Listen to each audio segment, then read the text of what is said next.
Glória a Deus, louvado e engrandecido seja o nome do Senhor. Amados da Rádio Morada Nova, aqui quem vos fala é a pastora Vani. Hoje nós temos aqui uma mensagem do coração de Deus para o teu coração.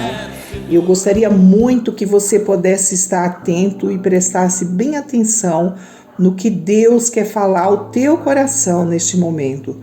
A mensagem de hoje é sobre a visão de um vale de ossos secos. Você já deve ter ouvido falar nessa passagem bíblica que está no livro de Ezequiel, capítulo 37. Mas a palavra de Deus, ela se renova a cada dia e eu creio que hoje ela vai falar ao seu coração. Diz a palavra: veio sobre mim a mão do Senhor. E o Senhor me levou em espírito e me pôs no meio de um vale que estava cheio de ossos e me fez andar ao redor deles. E eis que era muito numerosos sobre a face do vale e estavam sequíssimos. E me disse: filho do homem, poderão viver estes ossos? E eu disse: Senhor Jeová, tu o sabes. Então me disse: profetiza sobre estes ossos e dize-lhes: ossos secos, ouve a palavra do Senhor. Assim diz o Senhor Jeová a estes ossos: eis que farei entrar em vós o espírito e vivereis, aleluias, e porei nervos sobre vós e farei crescer carne sobre vós e sobre vós estenderei pele e porei em vós o espírito e vivereis e sabereis que eu sou o Senhor, aleluias. Então profetizei como se me deu ordem e houve um ruído enquanto eu profetizava, e eis que se fez um rebuliço e os ossos se juntaram, cada osso ao seu osso, e olhei. E eis que vieram nervos sobre eles, e cresceu a carne, e estendeu-se a pele sobre eles por cima, mas não havia neles espíritos, continuavam mortos. E ele me disse: profetiza ao espírito, profetiza, ó filho do homem, e dizem ao espírito: assim diz o Senhor Jeová, vem dos quatro ventos, ó Espírito, e assopra sobre estes mortos para que vivam. E profetizei, como ele me deu ordens. Então o Espírito entrou neles, e viveram, e se puseram em pé, um exército grande em extremo. Então me disse: filho do homem, estes ossos são toda a casa de Israel. Eis que dizem: os nossos ossos se secaram e pereceu a nossa esperança. Nós estamos cortados. Portanto, profetiza e dize-lhes: assim diz o Senhor Jeová, eis que eu abrirei as vossas sepulturas e vos farei sair das vossas sepulturas. E o povo, ó povo meu, e vos farei, e nos trarei a terra de Israel, e sabereis que eu sou o Senhor, quando eu abrir as vossas sepulturas e vos fazer sair das vossas sepulturas, ó povo meu, e porei em vós o meu espírito e viverei, e vos porei na vossa terra, e sabereis que eu, o Senhor, disse isso e o fiz, diz o Senhor.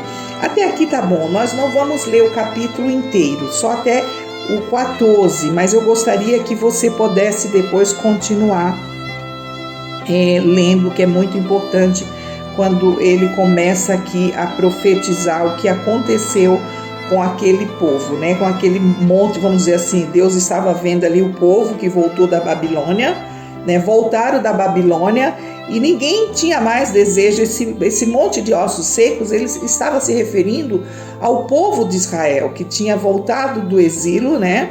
E ninguém mais buscava Deus. Nós podemos ver que hoje não é diferente. Nós temos visto muitas pessoas, muitas igrejas vivendo dessa forma.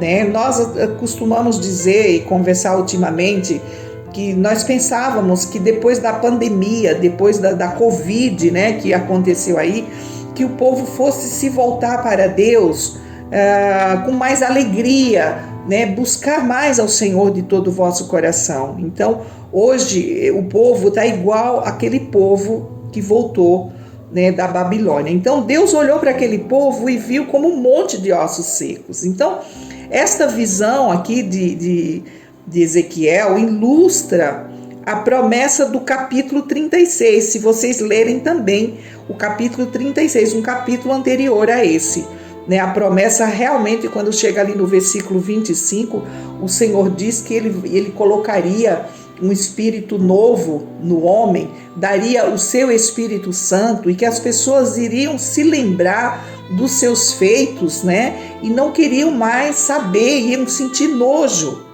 Então, leiam o capítulo 36 também. Então, uma nova vida e uma nação restaurada social e espiritualmente.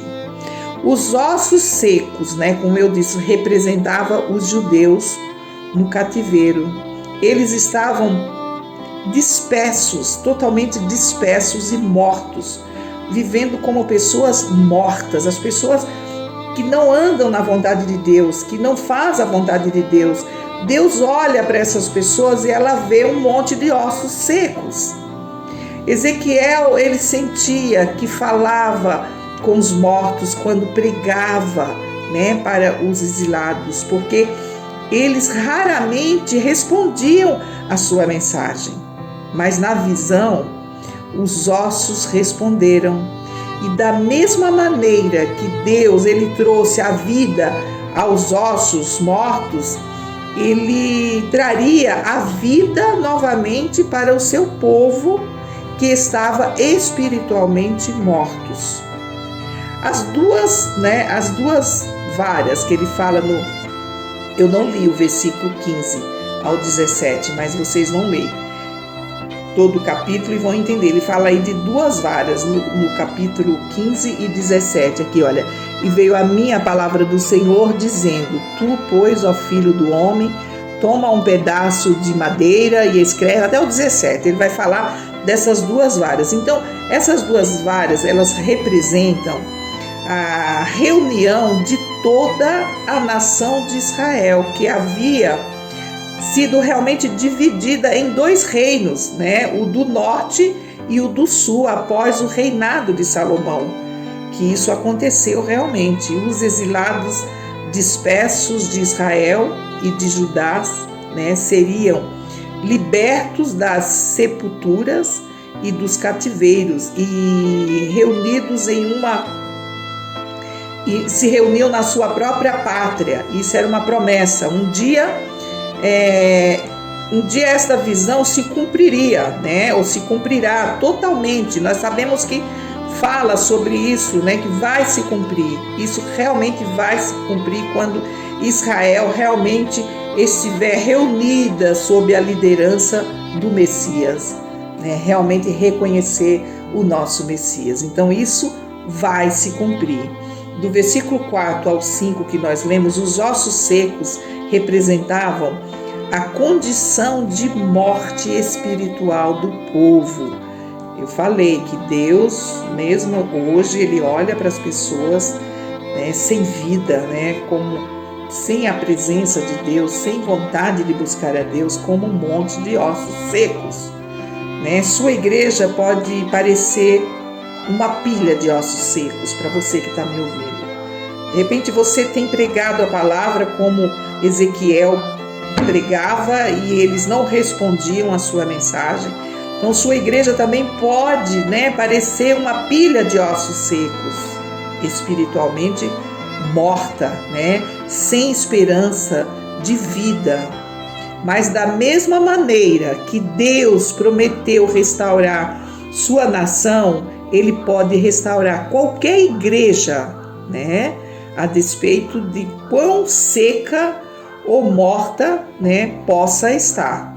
Acredite nisso. Então nós temos que fazer como Ezequiel, profetizar restauração, vida, avivamento na igreja. Não podemos aceitar essas coisas. Em vez de desistir, né, ore pedindo renovação, pois Deus pode restaurar a vida, né?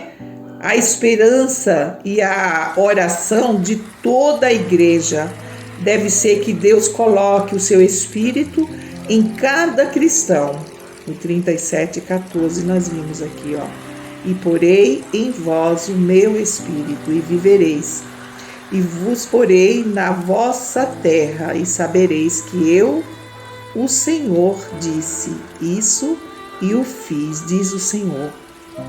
O último versículo que nós lemos aqui, 14 do capítulo 37. Então, de fato, Deus está trabalhando, chamando o seu povo de volta, né? E levantando vida nova às igrejas espiritualmente mortas, amados. O primeiro pedaço de madeira era para Judá, né? Nós falamos de 2 pedaços de madeira aqui, do 15 ao 17. Era para Judá. O principal, né? A principal tribo do Reino do Sul. O outro era para José, por ser o pai de Efraim, a principal tribo do Reino do Norte. Que maneira, que coisa bacana, meu Deus. O Senhor é lindo mesmo. O Messias era frequentemente chamado de Davi, né? Por ser seu descendente, Davi foi um bom rei. Mas o Messias é o rei perfeito, o Messias, o nosso Cristo, o Messias, o Salvador. Lá em Apocalipse 17, do 14 ao 19. Dei uma lida também para não ficar muito longo. O áudio é importante. Aqui no versículo, a partir do 26, né? Do versículo 26 ao 27 da leitura que nós não fizemos do capítulo 37, a promessa de Deus. E nós podemos até ler aqui, olha, do 26 e o 27. Ele diz assim, e farei com eles um concerto de paz, e será um concerto perpétuo, e os estabelecerei e os multiplicarei, e porei o meu santuário no meio deles para sempre. Então, a promessa de Deus aqui vai além da restauração política e geográfica de Israel. Ele prometeu soprar uma nova vida espiritual sobre o seu povo, de forma que o coração e as atitudes de cada judeu estaria de acordo com ele. Esse mesmo processo aparece em outros textos bíblicos relacionados à limpeza e à renovação de nosso coração pelo Espírito Santo. No livro de Tito capítulo é um livro tão pequeno, né? Ali nas cartas, Tito 3, do 4 ao 6. Vamos ler aqui, olha o que diz, Mas quando apareceu a benignidade e a caridade de Deus, nosso Salvador, para com os homens, não pelas obras de justiça que houvéssemos feito, mas segundo a sua misericórdia nos salvou, pela lavagem da regeneração, da renovação do Espírito Santo, que abundantemente Ele derramou sobre nós, por Jesus Cristo, nosso Salvador. Então, amados, nós temos que dizer para essas pessoas, né? Nós temos que olhar para essas pessoas de Deus, né? Quando vemos elas espiritualmente mortas, nós temos que clamar, né? E profetizar sobre a vida delas. Desperta tu que dorme dentre os mortos, e Cristo te esclarecerá. Né? Nós não podemos deixar que a igreja do Senhor, né, viva igual esse monte de ossos secos, assim como Ezequiel olhou ali, né, veio sobre mim a mão do Senhor, né, e mostrou. E é assim que Deus tem olhado para o povo nos dias de hoje. Então vamos clamar, vamos profetizar, vamos orar, não vamos aceitar que a igreja do Senhor esteja vivendo Então é o que eu repito: desperta tu que dorme dentre os mortos. Os cristãos estão no meio dos mortos. Quem são os mortos? Aqueles que não aceitaram ao Senhor ainda, mas o povo de Deus não pode viver no meio dos mortos, vivendo igual a eles. Nós temos que estarmos cheios da presença do Espírito de Deus para pregar a palavra, para que essas vidas que ainda não tiveram esse encontro com Jesus venham reconhecer o seu Cristo, porque nós estamos vivendo momentos muito difíceis. E se nós não despertar, desperta tu que dorme, e Cristo te esclarecerá. Fica essa mensagem, que o Senhor os abençoe, e vamos nos unir como igreja, amados. Vamos realmente orar, profetizar. Deus nos deu esse poder, essa autoridade em nome de Jesus. Então nós podemos sim ser usados por Deus para profetizar na vida das pessoas. As famílias têm se destruído. Nós temos visto irmãos aí, famílias que conhecem a palavra de Deus, mas estão vivendo mortas espiritualmente. E nós temos que alertá-las e orar e não julgar as pessoas, mas profetizar o amor de Deus sobre essas vidas. Fiquem com Deus e que o Senhor os abençoe. Espero que a palavra tenha realmente falado aos corações. Rádio Morada Nova, um toque de amor no seu coração. Se inscreva em nosso canal, compartilhe esse vídeo e abençoe mais pessoas. Deixe nos comentários o seu pedido de oração. Na descrição desse vídeo, você encontra os contatos dos pastores para ajuda espiritual e aconselhamento.